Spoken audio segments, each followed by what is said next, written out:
ഒരു മനുഷ്യൻ ഒരു സോംബി പെൺകുട്ടിയുമായി പ്രണയത്തിലായി. ആളുകളെ കടിക്കുന്നത് തടയാൻ അയാൾ അവളുടെ വായിൽ മൗത്ത് ഗാർഡ് വെച്ചു കൊടുത്തു.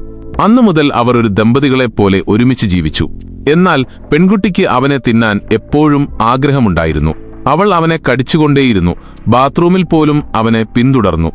എന്നിട്ടും ആ മനുഷ്യൻ അവളെ ഒരു നിധിയായി കണ്ടു. അവൻ അവളെ മുടി ഉണക്കാൻ സഹായിച്ചു. അവൻ അവളുടെ പല്ല് തേച്ചു കൊടുത്തു. അവൾക്ക് സംഗീതം വായിക്കാൻ കൂട്ടുകാരെ ക്ഷണിക്കുകയും ചെയ്തു.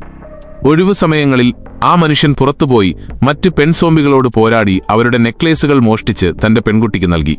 പെൺകുട്ടിക്ക് മനുഷ്യന്റെ വികാരങ്ങളൊന്നും അവശേഷിച്ചിരുന്നില്ല. പക്ഷേ അവൾക്ക് നെക്ലേസ് ശരിക്കും ഇഷ്ടപ്പെട്ടെന്ന് തോന്നി. അവൾക്കൊരു യഥാർത്ഥ വീട് നൽകാൻ ആ മനുഷ്യൻ അവളെ വിവാഹം കഴിക്കാൻ തീരുമാനിച്ചു. അവൻ നിരവധി സോംബികളെ കസേരകളിൽ കെട്ടിയിട്ട് അതിഥികളാക്കി. എന്നിട്ട് പെൺകുട്ടിയെ ഒരു സുന്ദരമായ വിവാഹവസ്ത്രം ധരിപ്പിച്ചു. ആ നിമിഷം അവനും സോംബികളും പെൺകുട്ടിയുടെ സൗന്ദര്യത്തിൽ മയങ്ങിപ്പോയി. ആ മനുഷ്യൻ അവളുടെ വിരലിൽ മോതിരമണിയിച്ചു. എന്നാൽ അവർ ചുംബിക്കാൻ തുടങ്ങുമ്പോൾ പെൺകുട്ടി പെട്ടെന്ന് ആ മനുഷ്യന്റെ താടിയിൽ കടിച്ചു. മറ്റ് സോംബികൾ അവർക്കരികിലേക്ക് പാഞ്ഞെടുത്തു. പക്ഷേ ദമ്പതികൾ വേഗത്തിൽ അവിടുന്ന് പോയി രക്ഷപ്പെട്ടു. ഒരു ദിവസം ആ മനുഷ്യൻ റോഡരികിൽ ഒരു പത്രം കണ്ടു. സോംബി വൈറസിന് ഒരു ചികിത്സ കണ്ടെത്തി എന്ന് അതിൽ പറഞ്ഞിരുന്നു. എന്നാൽ മരുന്ന് സൂക്ഷിച്ചിരുന്ന സ്ഥലം സോംബികൾ കൈയടക്കിയിരിക്കുകയായിരുന്നു. എന്നിട്ടും താൻ സ്നേഹിക്കുന്ന പെൺകുട്ടിയെ രക്ഷിക്കാൻ ആ മനുഷ്യൻ മടിച്ചില്ല. എണ്ണമറ്റ സോംബികളെ കൊന്ന ശേഷം അവർക്കൊടുവിൽ മരുന്ന് ലഭിച്ചു.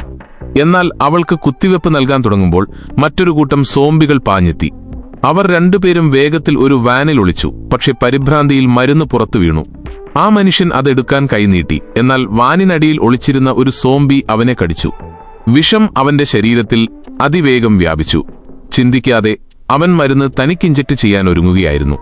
എന്നാൽ അപ്പോൾ സോംബി പെൺകുട്ടി അവന്റെ അടുത്തേക്ക് ഇഴഞ്ഞു വന്നു. അപ്പോഴാണ് മരുന്ന് അവൾക്കുള്ളതാണെന്ന് അവൻ ഓർത്തത്. ഇപ്പോൾ അവർ രണ്ടുപേർക്കും അസുഖം ബാധിച്ചിരുന്നു. ഒരാൾക്ക് മാത്രമുള്ള മരുന്ന് മാത്രമേ ഉണ്ടായിരുന്നുള്ളൂ. പെൺകുട്ടി സാധാരണ ജീവിതത്തിലേക്ക് മടങ്ങുന്നതിനെക്കുറിച്ച് ആലോചിച്ച് ആ മനുഷ്യൻ പുഞ്ചിരിച്ചു.